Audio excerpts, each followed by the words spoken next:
மாங்காய் தொழில் பண்ண போகிறோம். ஓகேவா? சட்னி மாங்காய் சட்னி. பாருங்க, ஒரு மாங்காய் தொழில் நல்லா நீக்கி எடுத்துக்கணும். ஓகேவா? மாங்காய் தொழில் நல்லா பறிச்சு நீக்கி எடுத்துருங்க.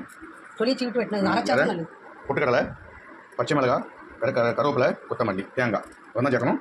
இதை நம்ம சேர்த்து தொழில் நீக்கிக்கிட்டோம். மாங்காய்க்கு தொழில் நீக்கிக்கிட்டோம். ஓகே, தொழில் சின்ன போடுச்சா சின்ன துண்டா நடிச்சிடும். ஓகேவா? இது கொஞ்சம் புளிப்பு மாங்காய் பார்த்துருங்க. ஓகே, பொடிசா நம்ம வெட்டிக்கணும். இதை அப்படி மிக்ஸில் போட்டு அரைக்கிறோம். தேங்காய் சேர்த்துக்கிறோம். நல்லா சொல்லிக்கிறோம். அதையும் சேர்த்துக்கிறோம். தேங்காய் நம்ம இதை வெட்டி திருவி எடுத்துக்கிட்டோம். தேங்காய் திருவி எடுத்துக்கிட்டோம். மிக்ஸில் போட்டுக்கிறோம். தேங்காய் போட்டுக்கிட்டோம். அதுக்கப்புறம் மாங்காய் போட்டுக்கிறோம். கருவேப்பிலை போட்டுக்கிறோம். பொட்டுக்கடலை போட்டுக்கிறோம். மிக்ஸில் போட்டு பச்சை மிளகாய் போட்டுக்கிறோம். நிறைய போடுறது நல்லா இருக்கும். அதுவே கொத்தமல்லி, மல்லி நல்லா கழுவி எடுத்துருங்க. ஓகேவா? கடையில் எப்படி இருக்குன்னு பார்த்துக்கங்க. மார்க்கெட்டில் பார்த்தாலும் மல்லி எப்படின்னு பார்த்துக்கணும். மல்லி கருவேப்பிலை நல்லா கழுவி எடுத்துருங்க. கொஞ்சம் உப்பு தேவையான சால்ட் போட்டுருங்க. உப்பு தேவையான ரொம்ப போட்டாங்க நல்லா இருக்காது. குறைய போட்டுங்க. தேவைப்பட்ட போட்டுக்கலாம். மிக்ஸில் நம்ம திருச்சி எடுத்துருவோம். வெள்ளை கூட மறந்து வந்துருங்க. வெள்ளை கூட ஒரு 4 பல் போடுங்க. 4-5 பல் ரொம்ப போடாண்டா 4-5 பல் போடுங்க. வெள்ளை கூட டேஸ்ட்டாக இருக்கும். கோயிலுக்கு வெள்ளை கூட போட்டால் நல்லா இருக்கும். வெள்ளை போட்டு சட்னி பாருங்க அரைச்சி வச்சுக்கிட்டோம். என்ன சட்னி தாசம் பண்ண போகிறோம். ஒரு கடையை சூடு பண்ணிக்கிட்டோம். நல்லா ஊற்றிக்கலாம். கடலை ஊற்றிக்கலாம். நிறைய தாசத்துக்கு. ஓகே, கடைக்கு வெங்காயம் வெட்டிக்கிட்ட வெங்காயம் தாசத்துக்கு. ஓகே, கருவேப்பிலை 2 உருளை போட்டுக்கிறோம். கருவேப்பிலை போட்டு அதை பண்ணிக்கிறோம்.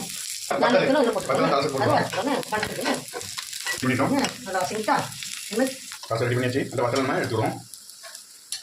போட்டு ரொம்ப போட்டி ஆயிட்டாங்க. என்ன கம்மியாக இருக்கும். ரொம்ப போடுறாங்க. தேவையான போட்டு கம்மியாக இருந்தால் போட்டுக்கலாம். ரொம்ப போட நல்லாவே இருக்குது. உப்பு போட்டுட்டோம்.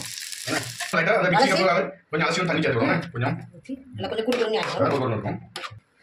ரெடி ஆகிட்டு சட்னி ரெடி ஆகிட்டு. ஓகேவா? இதே நீங்கள் பண்ணுங்க. அருமையாக பண்ணிடுறேன். இதே மாதிரி நீங்கள் பண்ணுங்க.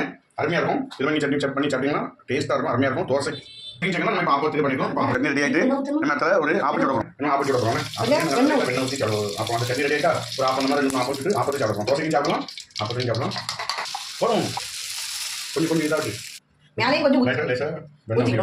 நீங்கள் எண்ணெய் ஊற்றிக்கலாம். நாங்கள் வெண்ணெய் ஊற்றோம். உடம்புக்கு நல்லது. ஓகே, அப்புறம் முடி அப்போ பாருங்க. அப்போ அப்படியே மாற்றி கொடுக்கும். மாற்ற கூட ஆப்பத்துக்கலாம். அப்புறம் ரெடி ஆகிட்டு. ஓகே, அப்புறம் எப்படி பாருங்க. சூப்பராக இருக்கா? அப்போ தோசைக்கும் சாப்பிடலாம், அப்பத்தையும் சாப்பிடலாம், எதுனாலும் சாப்பிடலாம். சட்னி நல்லா இருக்கும். மாங்காய் சட்னி அப்புறம் சாப்பிட போகிறோம். சட்னி அருமையாக இருக்கும். என்ன சட்னி வச்சுக்கோம். ஆப்பத்துக்கு நீங்கள் தோசைக்கும் சாப்பிடலாம். இதே மாதிரி. ஓகே, டேஸ்ட் பார்ப்போம் எப்படி இருக்குன்ட்டு. இந்த ஆப்பத்துக்கு நம்ம சட்னி வச்சுக்கோம். டேஸ்ட் பார்ப்போம் எப்படி இருக்குன்ட்டு. இப்போ அருமையாக இருக்குது. ரொம்ப டேஸ்ட்டாக இருக்குது. இதே மாதிரி நீங்கள் பண்ணி சாப்பிடுங்க. ரொம்ப அழகாக டேஸ்ட்டாக இருக்குது. அந்த புளிப்புக்கும் இதேமாதிரி நீங்கள் சட்னி நீங்கள் பண்ணி ஆப்பத்துக்கோ தோசைக்கோ இடியாப்பத்துக்கோ எதுக்குனாலும் இட்லிக்கு எதுக்குனாலும் நல்லா இருக்கும். ரொம்ப அருமையாக இருக்கும். டேஸ்ட்டாக இருக்குது. இதே மாதிரி நீங்கள் பண்ணி சாப்பிடுங்க. இந்த சேனலில் பார்க்குறவங்க சப்ஸ்கிரைப் பண்ணுங்கள், ஷேர் பண்ணுங்கள். விசேஷமாக நீங்கள் பார்க்கணும், சப்ஸ்கிரைப் பண்ணுங்கள், ஷேர் பண்ணுங்கள். ஏன்னா 500-600 மேலே போக மாட்டேங்குது. ரொம்ப நாள் கண்டு போட்டுகிட்டே இருக்கும். சப்ஸ்கிரைபே பண்ண மாட்டேங்க. ப்ளீஸ் சப்ஸ்கிரைப் பண்ணுங்கள்.